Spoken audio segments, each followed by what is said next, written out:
Hi friends, I'm Tilak. You're watching Tech May Be Unique, and today we're going to see how to insert the dollar symbol on your Google Slide mobile. And if you're new to this channel, make sure to click on subscribe button below. We just quickly move on to the video. So how to insert dollar symbol on Google Slide mobile, I just going to show in this video. So first of all, I just opening a slide now here and just click on this edit slide. So here I just going to insert a dollar symbol. So if you click on this plus symbol, there is a lot of option, but there is no option for inserting the symbol. So instead of that, you can use your keyboard here. So I just using a Google keyboard or Gboard. So here you just want to click on this option, first of all this numbering option, and you will see an option in lot of numbers here, and also you can see a dollar symbol here.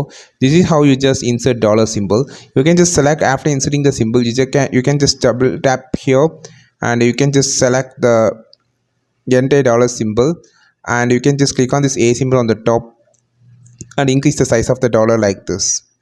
So this is how you just insert dollar symbol on your Google Slide. I think this video helped you a lot. Like this video, share this video, subscribe this channel. We will meet our next video with super valuable content. This is Tilak signing off from Tech Made Be Unique. Have a wonderful day.